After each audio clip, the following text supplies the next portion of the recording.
हमारे साथ रघुनाथ तो किस बात की चिंता, शरण में रख दिया जब माथ तो किस बात की चिंता।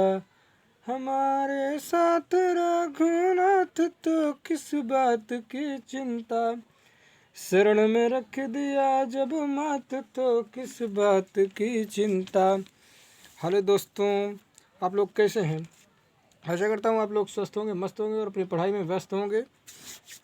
मैं स्वागत करता हूँ हिंदी क्लासेस महेंद्र विश्वकर्मा में आपका।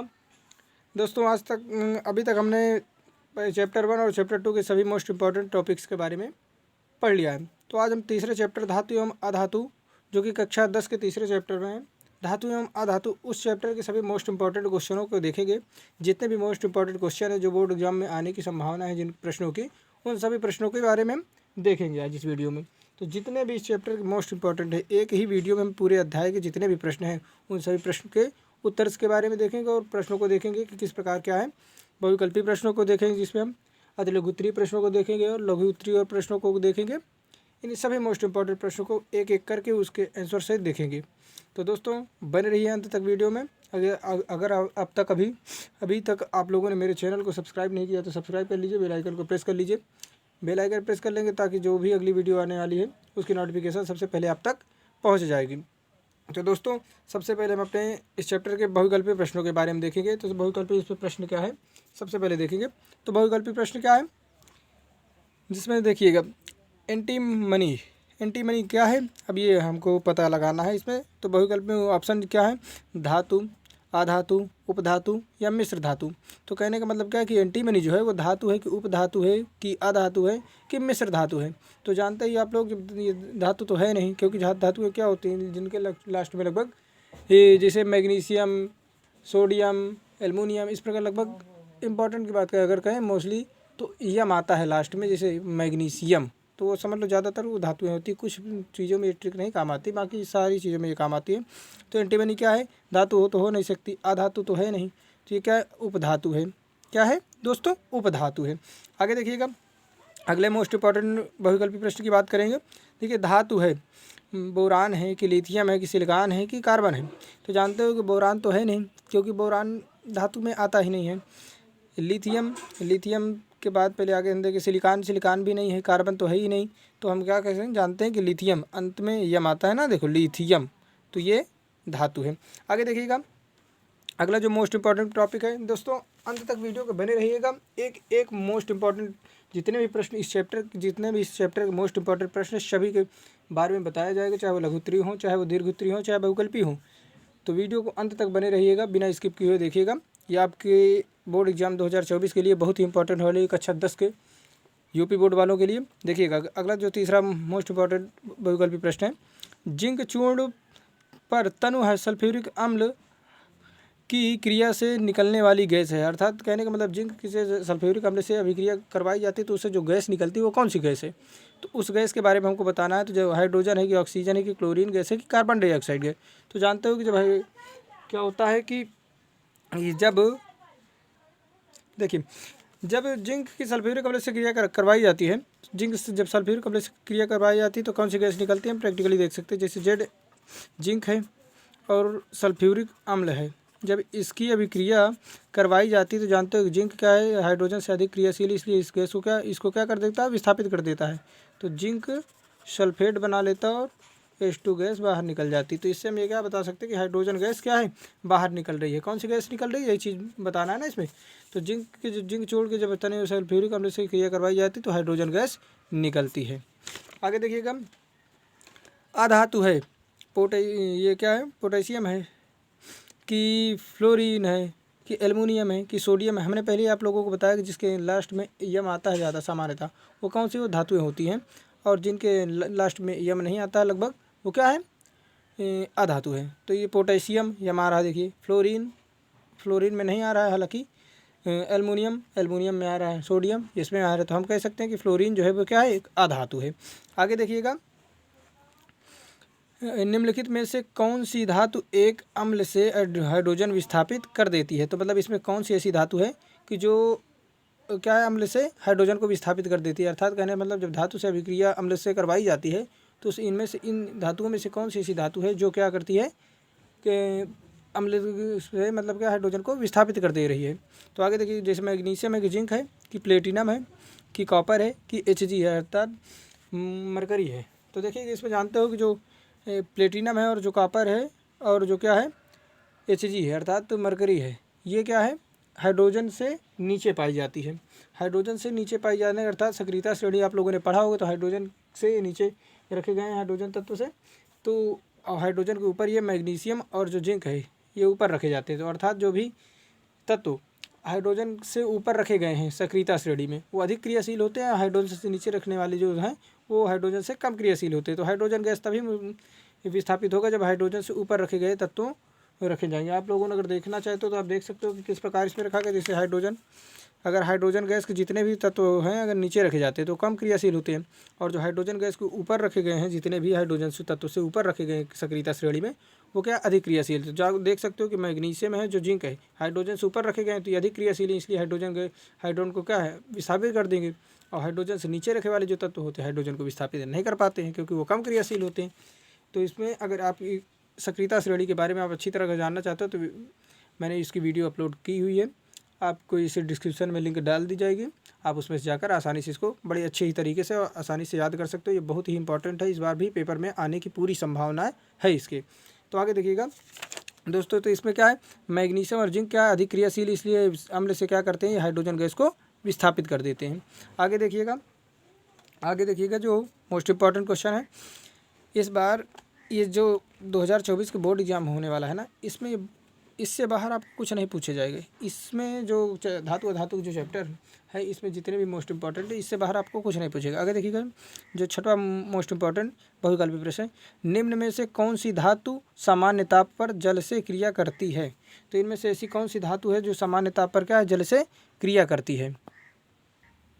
जानते हो निम्न में से कौन सी धातु सामान्य ताप पर जल से क्रिया करती है। तो कॉपर है, लोहा है कि मैग्नीशियम जिंक करता है कि सोडियम एवं कैल्शियम करता है। तो जानते हो जो क्या है कि कॉपर, तो जो कॉपर होता है वो क्या करता है जल के साथ कोई अभिक्रिया नहीं करता है, और जो मैग्नीशियम या जिंक है तो मैग्नीशियम जो होता है वो गर्म जल के साथ अभिक्रिया करता है, और जो इस पर लोहा है फेरस है ये क्या है केवल भाप के साथ अभिक्रिया करता है।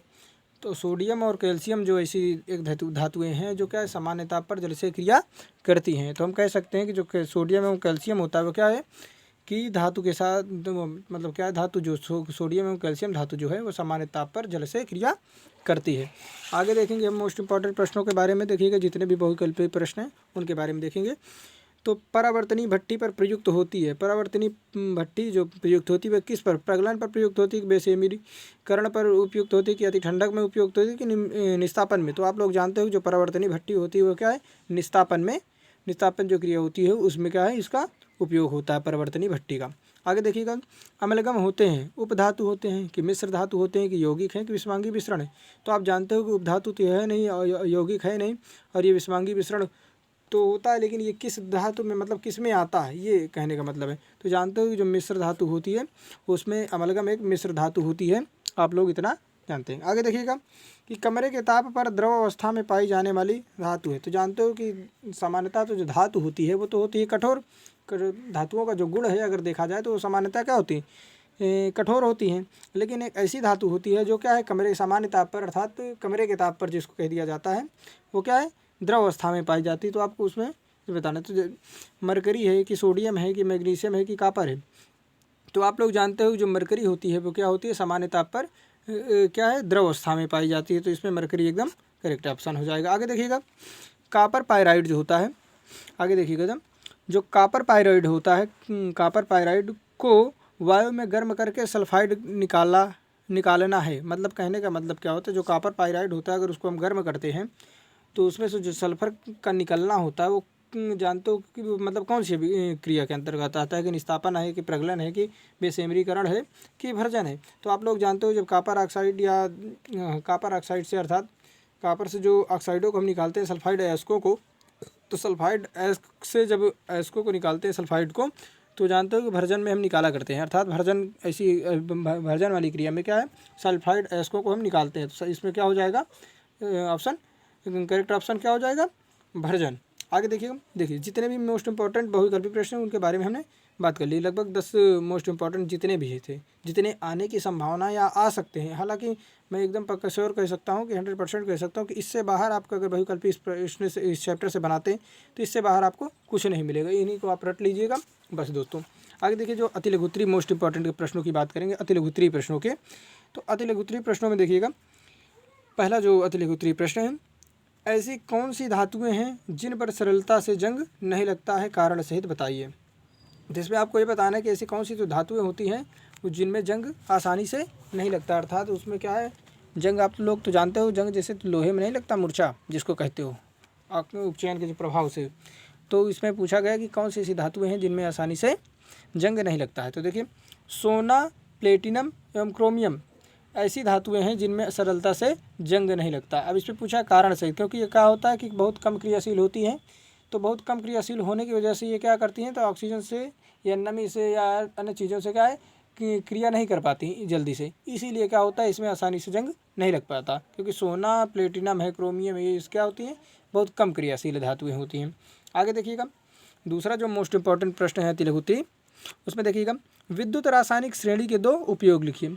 देखो, पहले ही बताया था कि जो विद्युत रासायनिक श्रेणी है ये बहुत ही इम्पोर्टेंट है 2024 बोर्ड एग्जाम कक्षा 10 वालों के लिए, साइंस के लिए, जो साइंस के छात्र हैं उनके लिए बहुत ही इंपॉर्टेंट होने वाली, चाहे वो कक्षा 10 के हों चाहे 12 के हों, 12 के लिए 12 में हालांकि ये भी है, तो इसमें ये क्या है कि बहुत ही इंपॉर्टेंट होने वाली है। तो इसीलिए मैंने कहा, पहले भी कहा है, अब भी कह रहा हूँ, जो सक्रियता श्रेणी है, क्रियाशीलता श्रेणी है, या धातुओं की जो क्रियाशीलता श्रेणी है, कई नामों से जाना जाता है, ठीक। तो इसके क्या है, वीडियो मैंने अपलोड कर दी, जाकर उसमें इसी वीडियो के लिंक पे मैंने डिस्क्रिप्शन लिंक में डाल दिया, उसको आसानी से जाकर देख सकते हो पूरा।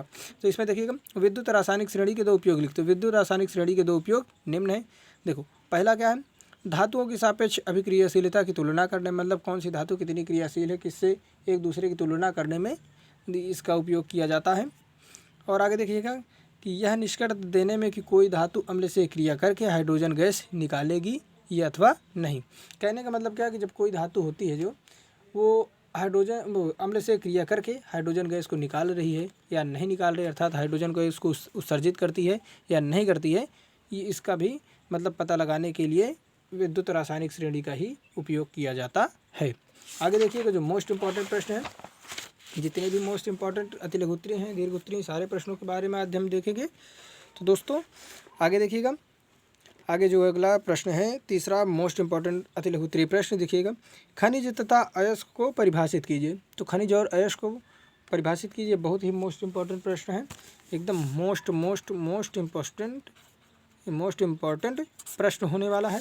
देखिए आगे देखिएगा, जो खनिज तथा अयस्क को परिभाषित कीजिए। तो खनिज को सबसे पहले हम परिभाषित कर रहे हैं, जिस प्रकार इसमें लिखा है ठीक इसी प्रकार अगर आप लिखते हैं तो 1 नंबर भी कटने वाले नहीं है आपके बोर्ड एग्जाम में। एग्जामिनर देखकर खुश हो जाएगा, बल्कि पूरा नंबर देगा आपको। आगे देखिएगा, खनिज हेडिंग डालिएगा, फिर इसके आगे से लिखिएगा, प्रकृति में धातुएं जिन यौगिकों के रूप में पाई जाती हैं, कि प्रकृति में धातुएं जिन यौगिकों के रूप में पाई जाती हैं खनिज कहलाती है। अर्थात जिस प्रकार से कोई भी धातु जिस तरह से या जो यौगिक होते हैं जिस प्रकार से पृथ्वी में पाए जाते हैं वो क्या कहलाते हैं, खनिज कहलाते हैं। या ऐसे भी लिख सकते हो, भूगर्भ में पाई जाने वाली पदार्थ, भूगर्भ से निकलने वाले पदार्थ खनिज कहलाते हैं, ऐसे भी आप लिख सकते हो, जैसे कॉपर पाइराइड हो गया, ऐसे तमाम सारे हैं। अयस्क देखिएगा, वे खनिज जिनसे किसी धातु को आसानी से तथा कम खर्च में प्राप्त किया जाता है अयस्क कहलाते हैं। ऐसे कह सकते हो कि जो धातु खनिज होता है उनके शुद्धिकरण जो प्राप्त होते हैं यौगिक, उन्हें क्या कहते हैं, हम अयस्क कहते हैं। अगर इसमें से देखकर लिखना चाहते हो और एकदम करेक्ट मतलब कहने का मतलब एकदम स्पष्ट, तो देखिए, वे खनिज जिनसे किसी धातु को आसानी से कम खर्च में प्राप्त किया जाता है अयस्क कहलाते हैं। जैसे हॉर्न सिल्वर, इसके सिल्वर क्लोराइड को हॉर्न सिल्वर के नाम से भी जाना जाता है। कॉर्नेलाइट हो गया, जैसे potassium chloride magnesium chloride into 6H2O, इसका सूत्र होता है कॉर्नेलाइट का। आगे देखिए, जो मोस्ट इंपॉर्टेंट प्रश्न है इसको आप रट लीजिएगा, जो लिखे हैं आप, आपकी कॉपी किताबों में अगर लिखा है तो आप टिक लगा लीजिए, बाकी नहीं तो इनको लिख लीजिए, याद कर लीजिए। इससे बाहर आपको कुछ नहीं मिलने वाला है 2024 बोर्ड एग्जाम साइंस के छात्रों के लिए, कक्षा 10 वालों के लिए। आगे देखिएगा, जो चौथा मोस्ट इंपॉर्टेंट प्रश्न है, क्या होता है जब कॉपर की छड़ को सिल्वर नाइट्रेट के विलयन में डाला जाता है। तो कॉपर की जो छड़ है अगर सिल्वर नाइट्रेट के बर्तन में विलयन में इसे अगर डाल दिया जाता है तो क्या होता है, मतलब क्या ऐसी क्या कौन सी विक्रिया होती है या क्या होता है, इसकी जब क्षण डालते हैं सिल्वर नाइट्रेट के विलयन में। तो देखिए कॉपर सिल्वर से अधिक क्रियाशील धातु है। जो कॉपर होती है वो क्या होता है, सिल्वर से अधिक क्रियाशील धातु है। अतः जब कॉपर के क्षण को सिल्वर नाइट्रेट के विलयन में डाला जाता है, सिल्वर नाइट्रेट के विलयन में डाला जाता है तो कॉपर सिल्वर को विस्थापित करके कॉपर नाइट्रेट बना लेता है, जिसके कारण विलयन का रंग नीला हो जाता है। देखिए समझिएगा, जब कॉपर क्या होता है, सिल्वर से अधिक क्रियाशील होता है। सिल्वर जो होता है अर्थात चांदी से क्या है, अधिक क्रियाशील होता है कॉपर। अब जब कॉपर अधिक क्रियाशील होता है तो सिल्वर नाइट्रेट में क्या करता है, सिल्वर को विस्थापित कर देता है। विस्थापित कर देने का मतलब उसका स्थान से उसको हटा देता है और स्वयं उसका स्थान ग्रहण कर लेता है। कौन ग्रहण कर लेता है, कॉपर। तो इससे क्या होता है कि सिल्वर नाइट्रेट बन जाता है, वो सॉरी हाँ कॉपर नाइट्रेट बन जाता है। सिल्वर नाइट्रेट से सिल्वर को विस्थापित कर देता है तो कॉपर नाइट्रेट बन जाता है। इसकी वजह से क्या होता है, विलयन का रंग भी बदल जाता है, मतलब नीला हो जाता है। देखिए कॉपर है, सिल्वर नाइट्रेट है। कॉपर क्या करता है, सिल्वर को इसके यौगिक से क्या कर देता है, विस्थापित कर देता है। विस्थापित कर देने के बाद कॉपर ये भगा देगा, अर्थात इसको बाहर फेंक देगा और क्या कर देगा, कॉपर उसका इसका स्थान स्वयं इसका ग्रहण कर लेगा। तो इसलिए कहा कॉपर नाइट्रेट बन जाता है। आगे देखिएगा, आगे देखिएगा क्या है कि जो अगला प्रश्न है, विद्युत रासायनिक श्रेणी किसे कहते हैं, उदाहरण सहित समझाइए। हमने आपसे पहले भी बताया कि विद्युत रासायनिक श्रेणी बहुत ही इंपॉर्टेंट है। आप इसे एक बार पढ़ लीजिएगा, याद कर लीजिएगा, आपके 4 नंबर एकदम फिक्स हो जाएंगे अगर आप इसको याद कर लेते हैं तो। और लिख के इस प्रकार आप लिखिएगा जिस प्रकार इसमें हम बता रहे हैं। देखिए वह श्रेणी जिसमें धातुओं को उनके क्रियाशीलता के आधार पर, वह श्रेणी जिसमें धातुओं को उनके क्रियाशीलता के आधार पर अवरोही अर्थात घटते क्रम, कहने का मतलब क्रम में रखा गया है, उसे सक्रियता श्रेणी या क्रियाशीलता श्रेणी या धातुओं की क्रियाशीलता श्रेणी या एक्टिविटी सीरीज कहते हैं। कहने का मतलब कई नाम से भी जाना जाता है। इसलिए अगर तीनों चारों नामों को आपको मालूम रहेगा तो आसानी से आप क्या है, पेपर में अगर किसी भी नाम से पूछता है तो आप आसानी से बता सकते हैं। तो इसलिए क्या है, पहले इस तो ऐसी श्रेणी जिसमें धातुओं को उनकी क्रियाशीलता के आधार पर क्या हुआ, और वही क्रम में अर्थात घटते क्रम में रखा गया, उसे क्या कहते हैं, सक्रियता श्रेणी कहते हैं। आप देख भी सकते हैं कि सक्रियता श्रेणी किस प्रकार की सक्रियता श्रेणी, ये देखिए ये सक्रियता श्रेणी है। अब इसमें क्या है कि धातुओं क्या घटते क्रम में रखा गया, अर्थात घटते क्रम में रखा गया है, घटती हुई क्या है क्रियाशीलता, अर्थात धातुओं जो है घटते क्रम में रखा गया। तो इस श्रेणी को क्या किया गया, इस प्रकार व्यवस्थित कर दिया गया, तो एक सीरीज बनाई गई। तो इस सीरीज को हम क्या कह देते हैं, सक्रियता श्रेणी या क्रियाशीलता, धातुओं की क्रियाशीलता श्रेणी। देखिए अधिक क्रियाशील धातुएं जो है हाइड्रोजन से ऊपर रखी गई हैं। इसमें लिखा है हाइड्रोजन की अपेक्षा अधिक क्रियाशील धातुएं, जो जितनी भी हाइड्रोजन से अधिक क्रियाशील है वो ऊपर रखी गई हैं। हाइड्रोजन से जो कम क्रियाशील है उसको हाइड्रोजन के नीचे रखा गया है। जैसे हाइड्रोजन से ऊपर रखने वाली जैसे पोटेशियम है, सोडियम है, कैल्शियम है, मैग्नीशियम है, जिंक है, फेरस है, सिंक है, टिन जिसके कहते हैं, और क्या है प्लम्बम है। अब हाइड्रोजन से जो नीचे रखी जाने वाली है जैसे कॉपर है, मरकरी है, क्या है सिल्वर है और आयरन है अर्थात सोना। तो ये कम क्रियाशील हाइड्रोजन से, इसलिए इसको अब ऊपर से अगर नीचे चले आओगे धीरे धीरे, मतलब आप नीचे घटते क्रम में आओगे तो सबसे ऊपर सबसे ज़्यादा क्रियाशीलता पोटेशियम की, सब फिर उससे कम सोडियम की, फिर उससे कम कैल्शियम की, फिर उससे कम मैग्नीशियम की, फिर उससे कम जिंक की है, फिर उससे कम फेरस की है, फिर उससे कम टिन की है, फिर उसके कम प्लम्बम की है, फिर उससे कम क्या है हाइड्रोजन की है, फिर उससे कम कॉपर की है, फिर उससे कम Hg मरकरी की है, फिर उससे कम Ag सिल्वर की है, फिर उससे कम Au सोना की है अर्थात औरम की है। तो इस प्रकार क्या है घटते क्रम में एक सीरीज बनाई गई है। आप इसको इस प्रकार लिख दीजिएगा और इसको लिख दीजिएगा कि वह श्रेणी जिसमें धातुओं को उनके क्रियाशीलता के आधार पर घटता और अवरोही क्रम में व्यवस्थित किया गया है, उसे क्या है सक्रियता श्रेणी या क्रियाशीलता श्रेणी कहते हैं। आप इतना अगर लिख देते हैं तो आपको 4 नंबर फिक्स हो जाएंगे। आगे देखिए जो मोस्ट इंपॉर्टेंट प्रश्न है, ये और ही इंपॉर्टेंट होने वाले, जितने भी मोस्ट इंपॉर्टेंट प्रश्न हैं उतने ही केवल इस वीडियो में बताए गए हैं। हालांकि कोई खुराफात या अन्य कोई ऐसी चीज़ें के नहीं बारे में बताया गया कि जो आपको कहने का मतलब आपके ना आने की संभावनाएं हों। जितने भी मोस्ट इंपॉर्टेंट उन्हीं सभी सारे प्रश्नों को इसमें बताया गया है। देखिएगा अगला जो प्रश्न है, भर्जन किसे कहते हैं, उदाहरण सहित समझाइए। तो भर्जन किसे कहते हैं, क्या है उदाहरण सहित समझाइए। जो भर्जन है उसके बारे में बताना है। तो भर्जन क्या है, सल्फाइड अयस्क को वायु की उपस्थिति में, सल्फाइड अयस्क को वायु की उपस्थिति में गलनांक बिंदु से निम्न ताप पर गर्म करने पर यह ऑक्साइड क्या है, आगे देखिएगा, कि बिंदु से निम्न ताप पर गर्म करने पर यह ऑक्साइड में परिवर्तित करने की क्रिया को क्या कह देते हैं, भर्जन कह देते हैं। कहने का मतलब देखो, सल्फाइड अयस्क है, उसकी वायु की उपस्थिति में उसे गलनांक के बिंदु से, जो उसका गलनांक उससे निम्न ताप पर, उससे मतलब कम ताप पर उसको गर्म करके ऑक्साइड में परिवर्तित जो करने की जो क्रिया होती है उसको क्या कह दिया जाता है, भर्जन कह दिया जाता है। एक बार फिर से देख लीजिए, सल्फाइड जो अयस्क है उसको वायु की उपस्थिति में उसके गलनांक जो बिंदु है अर्थात उसका जो गलनांक पॉइंट है उससे कम निम्न ताप पर, उससे अर्थात कम ताप पर उसे गर्म करके ऑक्साइड में बदलने की जो परिवर्तित करने की जो क्रिया है वो क्या है, भर्जन कहलाती है। अब उदाहरण भी देख सकते हैं आप लोग, जैसे जिंक सल्फाइड है, ऑक्सीजन है, ऑक्सीजन की उपस्थिति में इसको गर्म करना है तो जिंक सल्फाइड है। सल्फाइड अयस्क को हमने पहले बताया कि जो सल्फाइड अयस्क होते हैं उनसे क्या है, ऑक्साइड में परिवर्तित करने की क्रिया को हम क्या कहते हैं, भर्जन कह देते हैं। तो जिंक सल्फाइड है और ऑक्सीजन की उपस्थिति में इसको गर्म कर रहे हैं अर्थात भर्जन क्रिया इसके द्वारा। तो क्या होता है, जिंक ऑक्साइड में बदल जा रहा है और सल्फर डाइऑक्साइड अलग हो रहा है। तो इसी हमने पहले ही बताया कि क्या है, सल्फाइड है, इसको सल्फाइड को दूर करना ही भर्जन कहलाता है, इसे भी आप कह सकते हो। आगे देखिएगा, जो अगला प्रश्न है ये बहुत ही इंपॉर्टेंट होने वाले, भर्जन और निस्तापन और विद्युत सक्रियता श्रेणी। इसको तो आप बिल्कुल याद करके जाइएगा, जितने मोस्ट इंपॉर्टेंट आप उतना पढ़ लीजिएगा। आप अगर पेपर से एक दिन पहले 2 दिन पहले आप इसको अगर पढ़ लेते हो तो आपको 70 में से 60 नंबर लाने से कोई नहीं रोक सकता, ये समझिएगा। 70 नंबर जानते हो कि 30 नंबर प्रैक्टिकल के होते हैं प्रोजेक्ट के, और 70 नंबर हमारे थ्योरिकल के होते हैं जो हम बोर्ड एग्जाम में लिखेंगे, उस आधार पर हमको उतने नंबर मिलेंगे। तो अब अगर पूरे जितने भी चैप्टर आपको मैं पढ़ाई दे रहा हूँ, जितने भी चैप्टर के मोस्ट इंपॉर्टेंट बताए जा रहे हैं क्वेश्चन, उन सभी को अगर एक बार आप पढ़ लीजिएगा, एक बार हम कह रहे हैं पढ़ लीजिएगा, तो आप 70 में से 60 नंबर आपको फिक्स हो जाएगा। आपको अदर जगह से और कहीं से कुछ भी पढ़ने की कोई ज़रूरत नहीं। इसीलिए मैं इसमें आपको क्या है, आपकी सुविधा के लिए सारे प्रश्न केवल ही नहीं बता रहा हूँ, उसके उत्तर भी साथ ही बता रहा हूँ। तो अभी तो आगे देखिएगा, निस्तापन किसे कहते हैं, उदाहरण सहित समझाइए।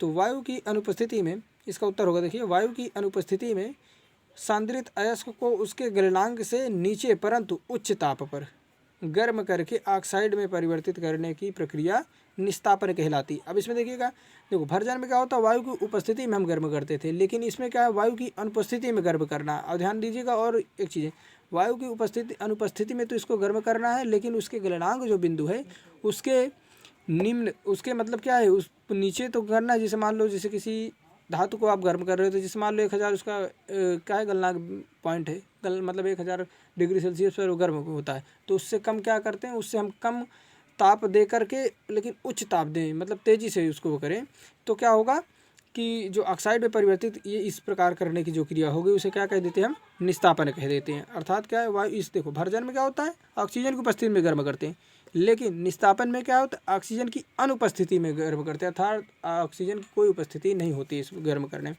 तो देख सकते हैं आप इसमें कि जो जिंक कार्बोनेट है, अर्थात हाँ, जिंक जो कार्बोनेट है, इसको जब हम गर्म करते हैं तो निस्तापन यहाँ लिख लीजिएगा, निस्तापन। तो निस्तापन, तो जिंक जो कार्बोनेट जब इसको गर्म करते हैं उच्च ताप पर, इसके गलनांक बिंदु से नीचे की ओर से उच्च ताप पर जब गर्म करते हैं तो जिंक ऑक्साइड प्लस कार्बोनेट अलग हो जाता है, अर्थात जिंक ऑक्साइड में परिवर्तित हो जाता है, कार्बोनेट अलग हो जाता है। अब देखिए, अभी तक जितने भी प्रश्न थे हमने सारे उसके उत्तर लिखा दिए, लेकिन अब आपको एक प्रश्न आपके लिए मतलब दे रहे हैं, आप भी कुछ लिखिए। देखिए, हम मेहनत कर रहे हैं आपके साथ, तो आप भी, आपको मेहनत भी करना होगा। तो इस प्रश्न का आप आंसर आप लोग ढूंढेंगे। जानते हैं कि मैं हर वीडियो के लास्ट में एक क्या है, हर वीडियो के लास्ट में एक आपको क्वेश्चन देता हूँ आपको करने के लिए। ये भी बहुत मोस्ट इंपॉर्टेंट है, ये तो सबसे इम्पोर्टेंट मैं कह सकता हूँ, ये सबसे इम्पोर्टेंट है। तो आप इसमें क्या है, इसको आप इसका आंसर स्वयं लीजिएगा। अगर आपको किसी प्रकार की अगर कोई दिक्कत हो तो मुझे आप कमेंट करिएगा, मैं इसके भी वीडियो आपको अलग से बना दूंगा। देखिए, मिश्र धातु किसे कहते हैं, कॉपर के 2 प्रमुख धातुओं के नाम, संगठन व उपयोग लिखिए। मिश्र धातु बताना है, मिश्र धातु किसे कहते हैं, कॉपर के जो 2 प्रमुख धातुओं के नाम भी लिखना है और उनके संगठन व उपयोग के बारे में भी लिखना है। तो देखो, पहले चैप्टर और द्वितीय चैप्टर, दूसरे चैप्टर, इन दोनों की वीडियो मैंने प्रोवाइड करा दी है। और इसी चैप्टर के लिंक क्या है, लास्ट में लिंक में डिस्क्रिप्शन में लिंक डाल दी गई है, आप जाकर उसके पहले और दूसरे चैप्टर को आसानी से आप देख सकते हो। तो दोस्तों, अगले चैप्टर के लिए 1-2 दिन के अंदर वो इसकी वीडियो भी, जो कार्बन तथा उसके यौगिक है, इस चैप्टर के जितने भी मोस्ट इंपॉर्टेंट प्रश्न हैं, इसके भी 2-4 दिन के अंदर वीडियो प्रोवाइड करा दी जाएगी।